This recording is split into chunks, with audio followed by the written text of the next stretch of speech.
Kisah bersisir Shot malam hari. Suara gesekan roda koper menggema di koridor panjang rumah kos itu. Raras berhenti di depan pintu bertuliskan angka ketiga. Catnya mulai terkelupas dan engsel pintunya tampak berkarat. Ia menarik napas pelan lalu memutar gagang pintu itu dengan sedikit ragu. Begitu masuk, aroma apek kayu tua langsung menyambutnya. Ruangan itu tidak besar, hanya cukup untuk satu ranjang, meja belajar, dan sebuah lemari pakaian. Tapi yang paling menonjol adalah sebuah cermin besar dengan bingkai ukiran Jawa. Di pojok ruangan, berdiri tegak, menghadap ranjang. Cerminnya tampak sangat tua, sedikit berdebu, dan memiliki goresan samar di permukaannya, seperti bekas tangan. Wah, antik juga nih, gumam Raras sambil membersihkan kaca itu dengan tisu. Ia sempat ingin memindahkan cermin itu, tapi ternyata berat sekali, seolah menempel ke lantai. Akhirnya, ia biarkan saja di tempatnya. Hari itu berjalan normal. Raras membereskan barang, menata meja belajar, lalu menelepon ibunya. Ibunya berpesan seperti biasa, "Jangan begadang terus, Nduk. Di tempat baru, jangan asal melakukan apapun malam-malam." Raras hanya tertawa kecil. "Iya Bu, Raras. Udah gede ini." Malam pun tiba. Udara Yogyakarta terasa lembab dan suara jangkrik terdengar sayup dari luar jendela. Raras menatap jam digital di meja 12.07. Matanya masih segaria, memang terbiasa begadang. Ia mengambil sisir dari tas, duduk di depan cermin, dan mulai menyisir rambut panjangnya yang hitam legam. Sisir itu bergerak perlahan. Srek, srek. Rambutnya terurai lembut di bawah cahaya lampu kamar yang kekuningan. Namun, setelah beberapa tarikan, matanya menangkap sesuatu yang aneh. Bayangannya di cermin tampak terlambat bergerak. Setiap kali ia menggerakkan tangan, pantulan itu mengikuti tapi selalu 1 detik lebih lambat. Raras memicingkan mata. "Hah? Delay gitu?" Ia mengira mungkin karena cahaya lampu redup atau kaca tua itu sedikit bergelombang. Ia tertawa pelan untuk menenangkan diri, lalu kembali menyisir. Tapi kemudian sesuatu berubah. Bayangan di cermin tiba-tiba tersenyum, padahal bibir Raras sama sekali tidak bergerak. Hanya sekilas, sebuah senyum tipis, dingin, dan ganjil. Raras langsung menoleh ke belakang. Tidak ada siapa-siapa. Ia menatap lagi ke cermin. Bayangan itu kini tampak normal, wajahnya sendiri, tanpa ekspresi aneh. Namun bulu kuduknya sudah berdiri semua. "Aduh, mungkin halu karena ngantuk," bisiknya sambil menyelesaikan sisiran terakhir. Ia meletakkan sisir di atas meja dan beranjak ke ranjang. Tapi begitu ia rebahan, suara srek-srek itu terdengar lagi dari arah cermin. Padahal ia sudah berhenti menyisir. Ia menegakkan tubuh perlahan. Di pantulan kaca, ia bisa melihat dirinya sendiri, masih duduk di kursi, menyisir rambut. Padahal tubuhnya sudah di tempat tidur. Raras menatap, tak percaya dengan apa yang ia lihat. Sosok di cermin itu menoleh perlahan ke arahnya, dan kali ini senyumnya jelas. Senyum yang lebar, terlalu lebar untuk wajah manusia. Lampu kamar tiba-tiba berkedip 2 kali, lalu kegelapan menyelimuti kamar kos nomor ketiga. Pagi itu, Raras bangun dengan kepala berat. Ia merasa seperti kurang tidur. Meski semalam tak yakin apakah benar-benar tidur atau hanya berbaring memandangi kegelapan. Ketika matanya terbuka penuh, hal pertama yang ia lihat adalah cermin itu masih berdiri tegak di sudut kamar. Menatapnya tanpa ampun, ia mencoba menenangkan diri, meyakinkan bahwa apa yang terjadi semalam hanya halusinasi. Tapi saat ia berjalan mendekat, matanya menangkap sesuatu yang membuat napasnya tercekat. Permukaan cermin itu berembun dari dalam, seolah ada seseorang yang bernafas di balik kaca.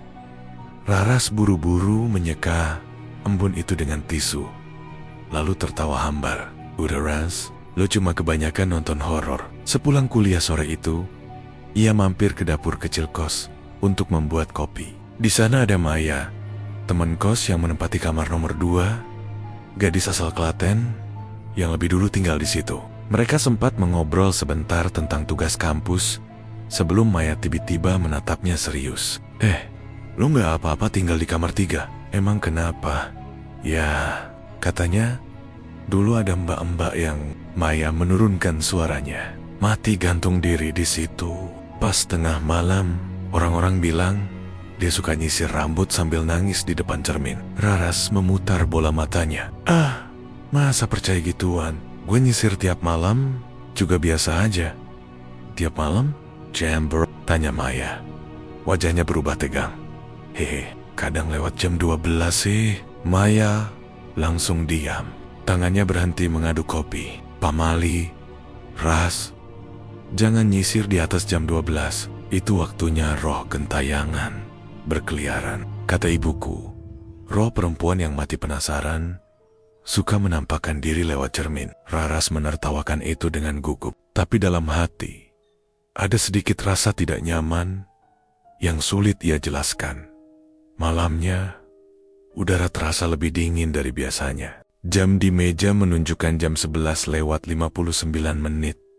Ia mencoba tidur lebih awal, tapi matanya tetap terjaga. Cermin di sudut ruangan tampak samar dalam cahaya lampu. Entah kenapa, ia merasa seperti ada mata lain yang menatap dari dalam kaca. Tepat ketika jarum jam bergeser ke angka pukul 12, terdengar suara lembut, srek, shrek. Padahal sisirnya masih di atas meja.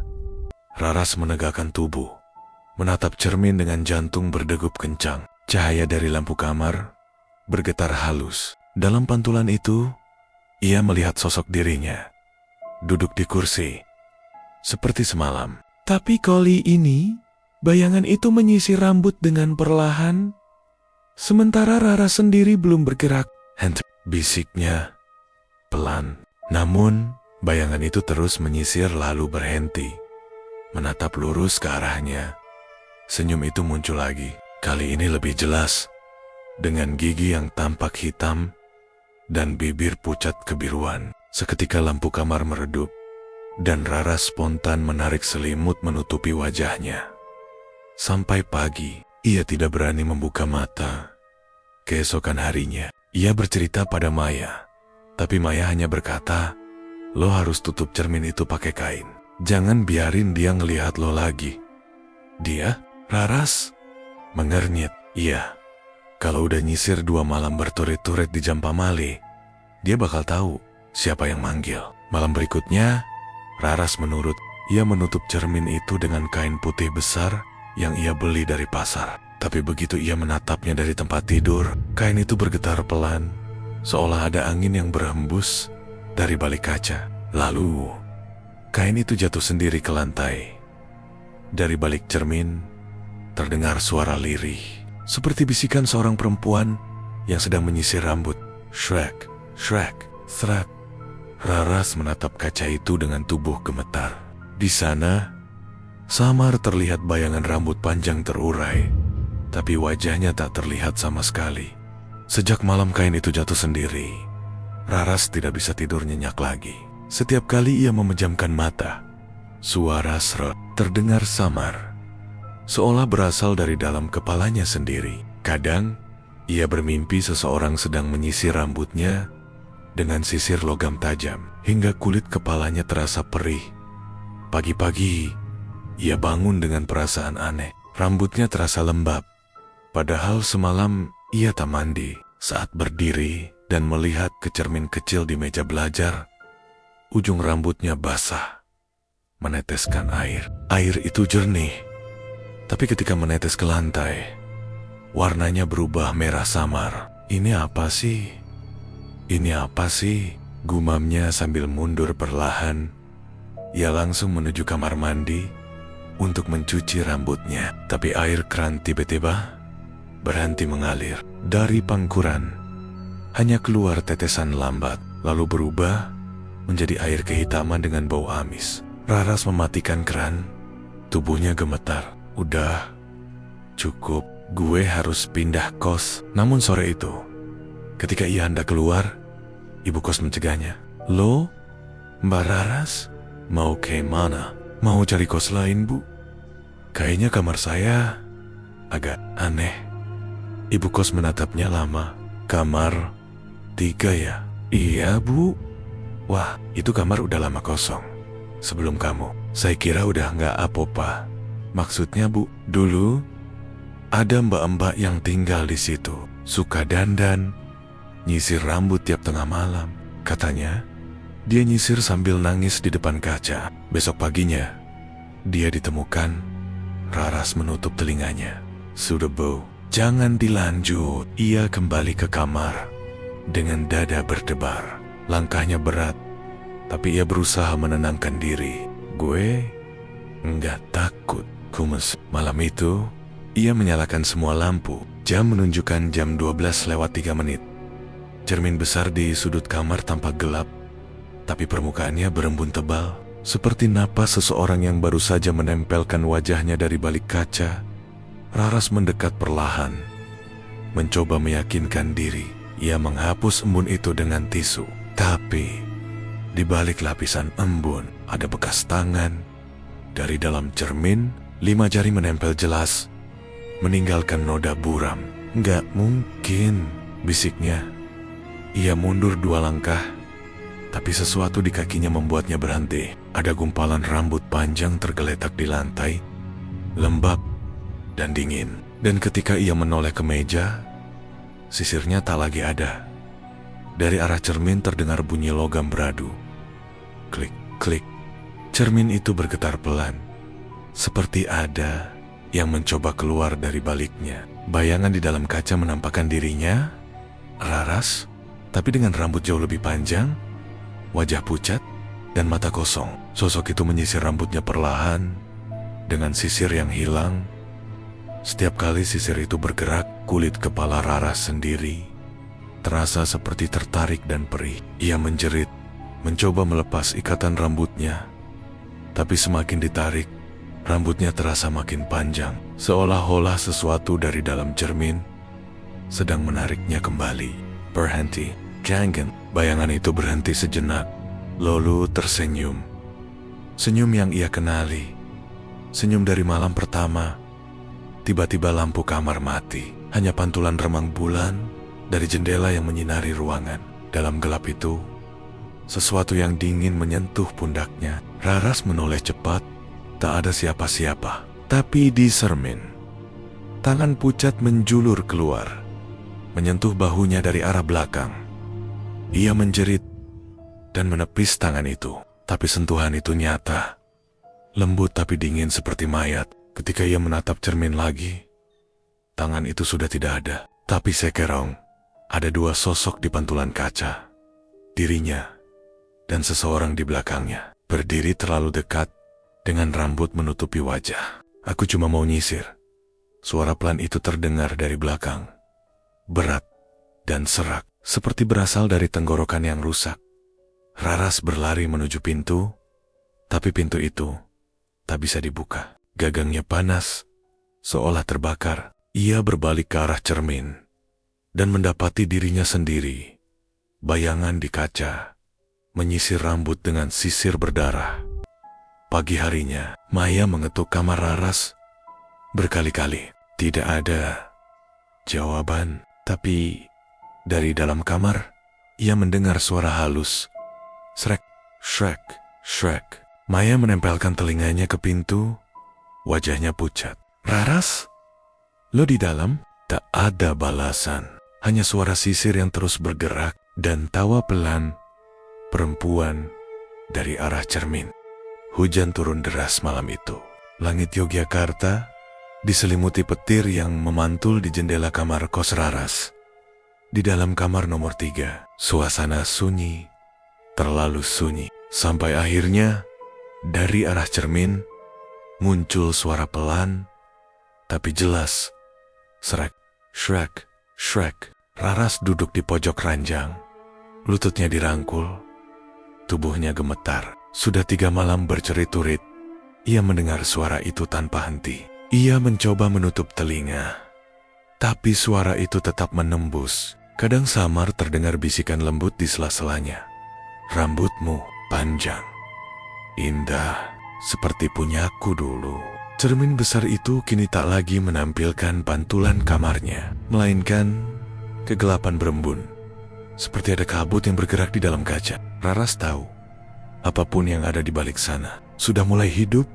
Ia mencoba menghubungi Maya lewat ponsel, tapi sinyal hilang. Lampu kamar berkelip-kelip, lalu padam sepenuhnya. Kini hanya cahaya kilat sesekali yang menyorot ruangan, memantulkan bayangan samar dari cermin. Dalam sekejap kilat berikutnya, ia melihat dirinya sendiri di cermin tapi sedang berdiri, bukan duduk. Sosok itu tersenyum, lalu perlahan-lahan mengangkat sisir. Raras membeku. Sosok dalam kaca itu mulai menyisir rambutnya, dan setiap kali sisir bergerak, kulit kepala Raras terasa ditarik, hingga butiran darah mulai menetes di pelipisnya. Berhenti, namun suaranya nyaris tak terdengar. Cermin itu bergetar, permukaannya tampak cair, bergelombang, seperti air yang siap meluap. Dari dalam, muncul tangan pucat yang menembus permukaan kaca, lalu tangan kedua meraba udara, mencari pijakan. Suara gesekan logam terdengar, dan sesaat kemudian, setengah tubuh perempuan berambut panjang keluar dari cermin, seperti dilahirkan oleh bayangan sendiri. Wajahnya pucat kebiruan, matanya kosong, bibirnya sobek hingga ke pipi. Rambutnya menjuntai basah, meneteskan cairan merah ke lantai. "Aku cuma mau nyisir," bisiknya, dengan suara bergetar seperti berasal dari dua dunia sekaligus. Raras menjerit dan mundur ke tembok, tapi sosok itu semakin mendekat. Sisir yang dipegangnya kini meneteskan darah, dan setiap langkah yang diambilnya meninggalkan bekas tapak hitam di lantai kayu. Raras meraih bantal dan melemparkannya ke arah makhluk itu, tapi bantal hanya menembus tubuhnya dan jatuh di belakangnya dengan suara tumpul. Sosok itu terus mendekat. Ketika jaraknya hanya satu langkah lagi, makhluk itu mengangkat sisirnya dan perlahan menyisir rambut Raras dari belakang. Setiap tarikan sisir menimbulkan bunyi yang menyakitkan. Shrek, shrek, shrek. Darah mulai mengalir dari kulit kepala Raras, mengalir ke wajah dan lehernya. Raras menjerit sekuat tenaga, tapi suara itu seakan diserap oleh cermin yang bergetar hebat. Cermin itu kini memantulkan dua sosok yang identik dua. Raras satu duduk menangis, berlumuran darah. Satu lagi tersenyum sambil menyisir dengan tenang. Lalu bayangan di cermin membuka matanya libar-libar, menatap lurus pada Raras yang asli, dan berbisik pelan, "Sekarang gantian kamu di sini." Cermin itu pecah. Cahaya putih menyilaukan memenuhi kamar, lalu semuanya gelap. Pagi hari, Maya berdiri di depan kamar nomor 3, mengetuk pelan. Tidak ada suara. Ketika pintu didobrak oleh ibu kos, ruangan itu tampak kosong. Ranjang rapi, meja bersih, tapi cermin besar di pojok kamar kembali utuh. Tak ada retakan, tak ada jejak darah. Hanya ada sebuah sisir tua di depan kaca, meneteskan air bening ke lantai. Ketika Maya menatap pantulannya di cermin, ia tertegun. Di belakang bayangannya, ia melihat Raras sedang duduk di kursi, tersenyum. Malam itu, Rina tidak bisa tidur. Setiap kali matanya hampir terpejam, ia seperti mendengar suara bisikan halus dari arah cermin besar di kamarnya. Cermin itu kini ditutupi kain putih, tapi entah kenapa, dari balik kain seolah ada sesuatu yang bergerak pelan, seperti seseorang yang menatap balik. Denyut jantung Rina berdegup kencang. "Ini cuma bayangan, cuma bayangan," gumamnya berulang-ulang. Tapi tubuhnya gemetar, dingin merayap dari kaki hingga tengkuk. Ia mencoba menenangkan diri, menyalakan ponselnya, dan melihat jam. Jam 2:33 dini hari. Lalu, Rina, suara itu terdengar lagi. Tapi kali ini lebih jelas, lebih dekat, seperti berbisik tepat di telinganya. Rina spontan menoleh. Tak ada siapapun. Ia mencoba menarik napas panjang, lalu memberanikan diri mendekati cermin yang tertutup kain itu. Dengan tangan gemetar, ia meraih ujung kain, hendak memastikan bahwa semua hanya halusinasi. Namun ketika kain itu perlahan tersingkap, di dalam pantulan, ia melihat dirinya berdiri, tapi tersenyum aneh. Wajah di dalam cermin bukan lagi wajahnya yang ketakutan, melainkan versi lain dari dirinya dengan mata hitam penuh. Senyum menganga lebar, dan darah menetes dari bibir. Wajah itu berbisik, "Kau tidur menghadap cermin. Sekarang, aku yang bangun." Rina berteriak, hendak lari, tapi tubuhnya kaku, tangannya terasa dingin. Lalu ia menyadari sesuatu, mengusap pipinya dari balik cermin. Dalam sekejap, wajah pantulan itu menyentuh permukaan kaca, dan seperti cairan hitam, sosoknya menyusup keluar, menarik Rina masuk ke dalam cermin. Satu-satunya suara yang tersisa hanyalah bunyi kaca pecah halus. Lalu kamar kembali tenang. Keesokan paginya, ibunya menemukan tubuh Rina duduk membatu di depan cermin. Matanya terbuka lebar, menatap kosong ke arah permukaan kaca yang kini memantulkan senyum samar dari dalam. Sejak malam itu, setiap orang yang tidur di kamar itu mengaku melihat pantulan seorang gadis berdiri di balik cermin, tersenyum dengan tatapan tajam. Dan setiap kali jam 2:33, dini hari tiba, pantulan itu bergerak lebih dulu, sebelum orang di dunia nyata sempat berkedip. Dan cerita pun tamat.